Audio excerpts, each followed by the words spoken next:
Pessoal, então vamos aqui fazer a correção do segundo ciclo aí de atividades do terceiro bimestre, né? Começando pelo módulo 11, aquele com a corrida pelas pimentas. Então, na aula 51, eu pedi para vocês preencherem esse quadro resumo aqui. Então, começando aqui com o objeto de estudo, a gente colocou em relação ao quê, né? A gente estudou as grandes navegações que ocorreram aí na Europa, na Ásia, na África e na América entre os séculos XV, XVI e 17 também, tá? Então esse foi o nosso objeto de estudo do módulo 11. Ocorreram nesse período aqui. Lembrando que em relação a onde, na Europa, foi o centro das grandes navegações, o centro organizativo, mas depois, através das grandes navegações, a Europa, os europeus, eles foram chegando em outros países, tá? Causas para as grandes navegações. Então, a gente viu que a primeira causa era a questão do comércio de especiarias, que ao mesmo tempo era lucrativo e problemático, porque ele dava muito dinheiro, mas estava difícil chegar nas Índias, não é? O segundo lugar, outra característica foi o quê? A busca por mercados produtores e mercados consumidores, tá? De produtos. Então, os europeus eles estavam se expandindo comercialmente nesse período, então eles queriam encontrar matéria-prima, eles queriam levar esses produtos que eles estavam fazendo para outras pessoas do mundo. E isso vai ser um impulso para as grandes navegações. Letra D, a necessidade da obtenção de materiais preciosos. Então, nessa época aqui, estava começando a se constituir na Europa um sistema econômico que a gente vai estudar e que é conhecido pelo nome de metalismo. Metalismo não. Mercantilismo, no qual os países europeus, os reinos europeus, eles vão buscar desenvolver estratégias para que eles consigam enriquecer. E uma dessas estratégias era conseguir material precioso que estava escasso no continente europeu, tá bom? Outra questão, gente, era o interesse das monarquias centralizadas. Como assim? Os reis que estavam se fortalecendo nesse período, eles tinham interesse nas grandes navegações, porque através das grandes navegações, com o aumento do comércio, o aumento da lucratividade da burguesia, isso iria se traduzir em aumento de impostos a serem pagos por essa mesma burguesia. Então, quanto mais a burguesia lucrasse com essas atividades comerciais marítimas, mais os reis conseguiriam lucro também através dos impostos. Uma outra coisa que vai motivar as grandes navegações vai ser a propagação da fé cristã. Muitos europeus eles embarcaram nas grandes navegações com esse objetivo de levar a palavra de Deus para outras partes do mundo. Outro aspecto que permitiu as grandes navegações acontecerem foi o progresso técnico-científico do período. Lembra? Essa época que é a época da Renascença, já tem uma certa produção de conhecimento mais voltada para a razão, de forma mais racional. Então, eles melhoraram os mapas, como a gente viu, eles desenvolveram melhor instrumentos de navegação, e os próprios meios de navegação, os próprios navios, as próprias embarcações, elas melhoraram muito no período.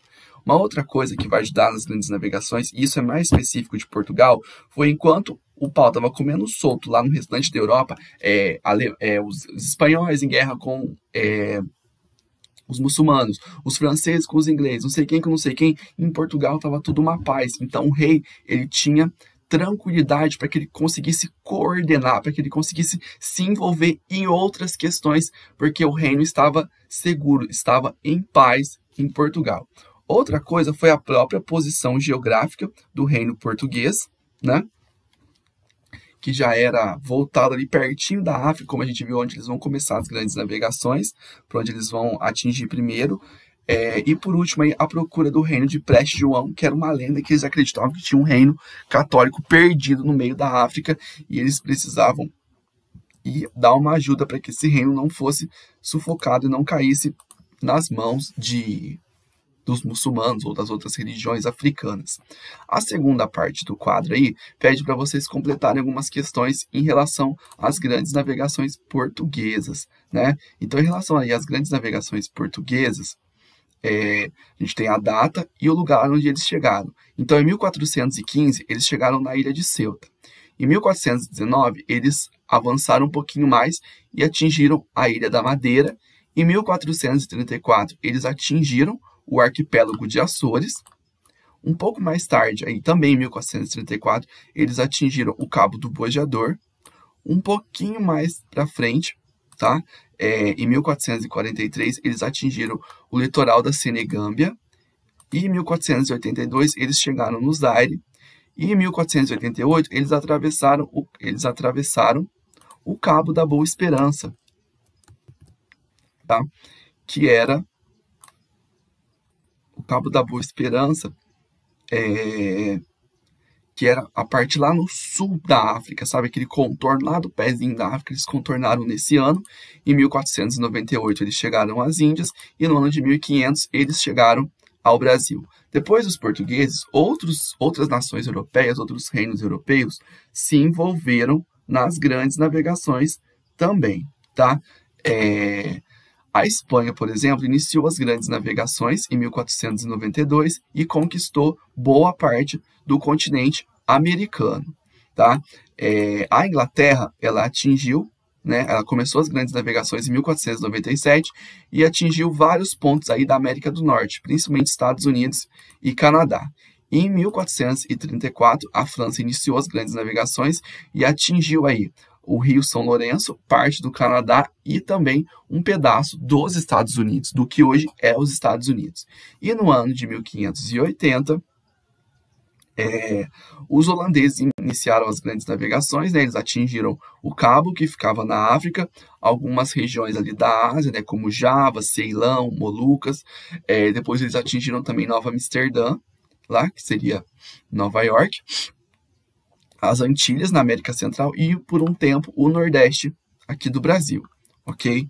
Em relação às perguntas, na aula 52, eu passei algumas para vocês, né? Então, o que eram as especiarias? Então, as especiarias, elas eram as formas pelas quais os temperos eram conhecidos na época das grandes navegações, tá? Então, era cravo, canela, noz moscada, todos esses temperos aí que a gente costuma utilizar no dia a dia, eles chamavam de especiarias. Questão número 2. Qual região do mundo os portugueses queriam atingir com as grandes navegações? Os portugueses queriam chegar aí lá nas Índias, né? Porque era onde eram fabricadas, não, né? Era onde eram cultivadas as especiarias que tanto eram valorizadas no mercado europeu. Aí a questão número 3 perguntava, né? Qual caminho os portugueses foram percorrendo para atingir esse destino, ou seja, para chegar às Índias? E os portugueses, eles foram contornando, né, aos poucos, aí, como a gente viu, né, a gente pegar o complete o quadro ali das datas e for marcando o lugar, a gente vai ver que pouco a pouco eles foram avançando pelo litoral africano até chegar às Índias. Na questão número 4, perguntava: a respeito do plano de Colombo para chegar às Índias, informe qual reino que apoiou o Colombo. O Colombo era italiano, mas ele conseguiu que os reis espanhóis, a Espanha, apoiasse financiasse a sua viagem para descobrir um terceiro caminho para se chegar às Índias, tá? Questão B, né? O objetivo do plano do Colombo. O Colombo, ele queria chegar ao Oriente navegando pelo Ocidente. Então, como vocês viram na explicação, tinha já um caminho por terra, tinha um caminho por volta do continente africano, que estava sendo descoberto pelos portugueses, e o Colombo falou assim: e se eu navegar na direção contrária ao caminho terrestre, eu chego na Ásia, eu chego nas Índias. E o Colombo, ele se baseou em duas questões, em duas teses, para poder criar o seu plano. Primeiro, na tese de que a Terra era redonda, não plana, e de que o planeta era 25% menor do que de fato ela é, ok? E a respeito do Tratado de Tordesilhas, né, ele foi assinado em 1494. Quem mediou esse tratado foi o Papa Alexandre IV, porque os reinos de Portugal e Espanha, eles eram muito católicos, então eles respeitavam. O Papa era uma autoridade muito forte para ambos, e o compromisso assumido com Portugal e Espanha com a Igreja Católica. Então, a Igreja Católica se envolveu nesse processo visando alguma coisa em troca, que é o quê? Esses reinos deveriam cristianizar os povos das novas terras encontradas ou por encontrar. Então, eles deveriam evangelizar, cristianizar, ensinar a religião católica para esses novos reinos, esses novos povos por onde eles estavam chegando ou eles iam chegar. E a principal regra estabelecida pelo Tratado de Tordesilhas foi o quê? Eles traçaram a existência de uma linha imaginária, né, a 370 léguas da ilha de Cabo Verde, e que as terras descobertas ou a descobrir a oeste pertenceriam à Espanha, né, e as que ficassem a leste pertenceriam a Portugal, como a gente viu isso lá na explicação, lá no mapinha que eu coloquei para vocês. De um lado era de Portugal, né, o lado aqui do litoral brasileiro, e o outro lado da Espanha, que é o litoral pacífico, ficaria com os espanhóis, então, né, da América. Beleza? A próxima atividade, eu não vou corrigir o PET, né? Como vocês sabem, vou corrigir o PET de uma vez só no fim, porque eu não tenho esse PET ainda, no momento em que eu estou fazendo a gravação dessas aulas. Então, vamos aí para o módulo 12, o objeto de estudo 4, que a gente viu na aula 54. Então, opa, voltou aqui. Então, eu pedi para vocês preencherem o quadro aí com o objeto de estudo. Então, o que a gente estudou no módulo 12? A gente viu a Reforma Protestante, né, que ocorreu na Europa Ocidental, começando na Alemanha a partir do ano de 1517. A segunda parte do quadro era para fazer uma contextualização do objeto de estudo, definindo o que era a Reforma Protestante e apontando quais eram as suas causas, ok? Então, a gente vai fazer isso agora. Então, em relação à definição, corrupção moral, em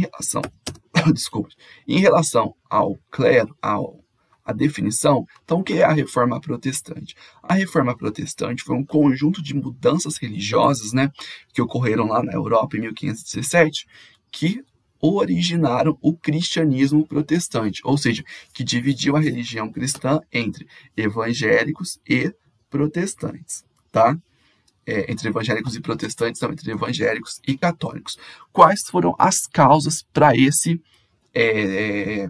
essa divisão? Primeiro, o florescimento da vida urbana e das ideias humanistas, que acabou contribuindo para a autoridade da Igreja Católica deixar de ser tão inquestionável como foi na Idade Média. Uma espécie de sentimento nacionalista, muito entre aspas, né? Porque muitas monarquias muitos reis que estavam ficando fortes nesse período, eles passaram a se incomodar com a autoridade do Papa. Como eu falei, o Papa dizia uma coisa, o rei dizia outra, a autoridade dos dois entrava em choque, então os reis se sentiam incomodados. Outro grupo que estava se sentindo bastante incomodado com a igreja nesse período era a burguesia. Porque a burguesia era aquela classe que sobrevivia, né, com atividades que geravam lucro, e muitas dessas atividades eram consideradas pecados pela Igreja Católica. Então a burguesia se sentia muito desconfortável em relação àquilo que a Igreja ensinava. Outra coisa que vai contribuir para dividir a Igreja Católica, o cristianismo na Europa, vai ser algumas questões teológicas que apareceram no período. Quais questões teológicas? O tomismo e o agostiniano, certo? Um dizia que havia predestinação, o outro dizia que havia o livre-arbítrio. Então, esse já que começa a dividir as pessoas. Em quinto lugar, a gente tinha a invenção da imprensa, que permitiu que a Bíblia fosse produzida em larga escala e fosse vendida e fosse adquirida por várias pessoas. Antes, somente tinham poucas Bíblias, e as poucas que tinham eram lidas somente pelos padres. E o último fator que vai gerar a reforma protestante vai ser a corrupção moral do clero. O clero fez uma série de atitudes, desenvolveu uma série de atitudes bastante negativas no período. Isso fez com que as pessoas olhassem os padres com um olhar muito negativo. Aí vão surgir vários pensadores que vão questionar a Igreja Católica e vão propor outras formas de se pensar o cristianismo. E os principais aí foram o Lutero, o Calvino e o Henrique VIII, né? Um na Alemanha, o que hoje é a Alemanha, outro na França, que fugiu para a Suíça, e outro lá na Inglaterra. Então, o que a doutrina do Lutero dizia? Que a salvação ela só se dava através da fé, não necessitava de obras de caridade. A pessoa tinha que ter fé em Deus para que a sua alma fosse salva.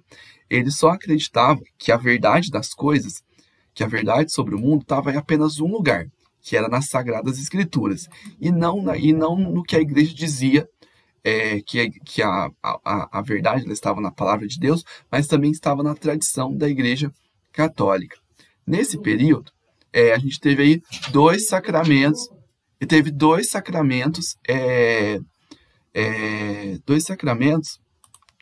que ele considerava válido, que era o batismo e que era a Eucaristia, ok?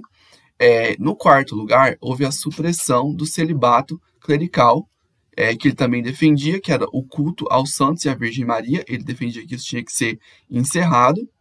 E em quinto lugar, ele defendia que tinha que separar a igreja e o Estado. Por fim, não. Outro cara que apareceu nesse período foi um cara chamado Calvino. E ele adotou boa parte da doutrina luterana. Ele simplificou a missa, certo? Que passou a ser realizada em língua nacional.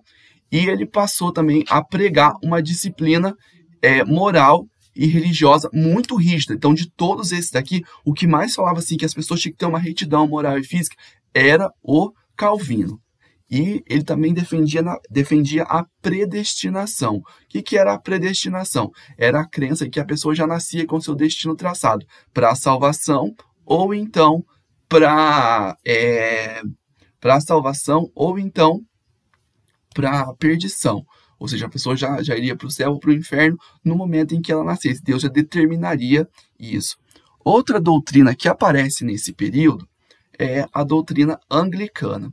A doutrina anglicana ela vai ser uma mistura dos princípios católicos com os princípios calvinistas, tá? E como assim? Eles vão ensinar aquilo que o Calvino ensinava, mas eles vão manter a estrutura e os ritos da Igreja Católica. Missas,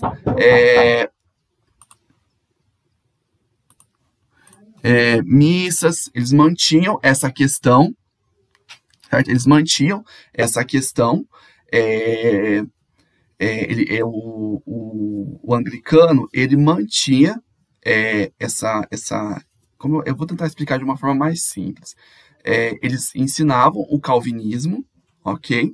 Para as pessoas, eles ensinavam o calvinismo para as pessoas e, em seguida, eles, através da estrutura da Igreja Católica, ok? Eles colocavam, tinha bispo, tinha padre,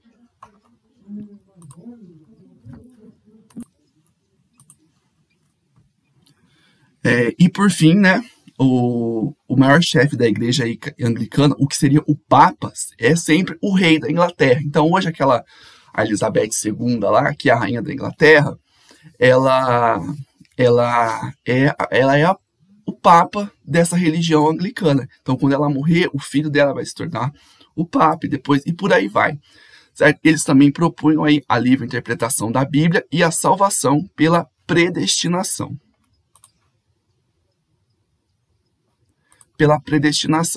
E por último, aí a gente tinha a Contra-Reforma Católica, não é? Que é o conjunto de ações aí que foram tomadas pela Igreja Católica para combater o avanço do protestantismo. Eles tomaram uma série de ações, né? Primeira ação aí foi a punição severa dos reformadores. Então, eles excomungaram o Martim Lutero, excomungaram o Henrique VIII, perseguiram o João Calvino, que teve que fugir para a Suíça, mas não deu muito certo no começo. Em segundo lugar, eles reconheceram aí a Companhia de Jesus, que foi criada pelo Inácio Loyola, como um instrumento importante de ajuda da religião para combater a reforma protestante que estava acontecendo. Eles realizaram o Concílio de Trento, e nesse Concílio de Trento, eles reafirmaram aí os pontos principais da doutrina católica, ok? Em quinto lugar, eles vão fazer a reforma da conduta do clero católico através dos seminários, e depois eles vão publicar o catecismo, certo? O índex e a reativação do Tribunal do Santo Ofício. Na aula 55, eu passei esse questionário para vocês. Para vocês responderem. Agora eu vou fazer a correção dele. Então, no módulo 12, qual matéria foi estudada? Foi o surgimento do protestantismo, o aparecimento dos evangélicos, a reforma protestante ou todas as informações estão corretas? Todas estão corretas, porque na verdade a reforma protestante foi o quê? Foi o momento em que surge o protestantismo ou que aparece os evangélicos no continente europeu. Aparece os fiéis evangélicos no continente europeu. E a questão número 2, né, em qual século aconteceu a reforma protestante? A gente teve o século XIV, XV e XVI, que é a resposta correta, somente o 16, né? Em qual atual país a reforma protestante começou? Então, a reforma protestante, ela começou num território que hoje pertence à Alemanha, tá? E questão número 4, não foi uma causa para a reforma protestante. Qual que não foi a causa para a reforma protestante? O florescimento da vida urbana? Isso foi. As questões teológicas? Isso ajudou. A invenção da imprensa? Também ajudou. E letra D, o bom exemplo da igreja. Então, a igreja não estava dando um bom exemplo. Não foi por isso que a reforma protestante, ela começa. Questão número 5 para a igreja católica, a salvação da alma humana se dava através do quê? Através da fé e das boas ações apenas ou nenhuma das anteriores. E como viu, a igreja ela defendia que a fé se dava através dessas duas formas. Questão aí número 6, para a doutrina de Lutero, a salvação humana se dava pela fé apenas. Ele defendia que o principal de tudo era ter fé. E a questão número 7 dizia, para a doutrina de Lutero, a verdade sobre as coisas estava aonde? Estava, então, na Bíblia, e não na Bíblia, na igreja, como a igreja católica defendia. Por sua vez, a questão 8 pergunta aí, para a igreja católica, a verdade sobre tudo estava na onde? Não é? Letra A, na palavra do pastor, na Bíblia apenas, na Bíblia e na igreja, que é a resposta correta. E quais os 2 sacramentos que Lutero considerava como legítimos? Número 9, então, ele considerava como legítimos o batismo e a Eucaristia. E em relação à Igreja Católica, quais aspectos Lutero excluiu de sua doutrina religiosa? O celibato clerical ele excluiu, o culto aos santos também e o culto à Virgem Maria também. Ou seja, todas estão corretas. E a questão de número 11 dizia aí, no final do século XI, qual das religiões abaixo exigia o comportamento mais sério possível? A, luteranismo, B, calvinismo, a religião católica ou a religião anglicana. E B foi a religião aí calvinista, que foi a que mais exigia um comportamento de retidão moral dos seus súditos. E 12, quem é o maior chefe da igreja anglicana? Como eu acabei de falar, o maior chefe da igreja anglicana é sempre o rei inglês, ok? Então, se vocês ficaram com alguma dúvida em relação a esse aspecto, vocês me perguntem ali no grupo. Eu tive algumas interrupções durante essa aula, durante essa correção, mas espero que isso não tenha atrapalhado o andamento do todo, tá?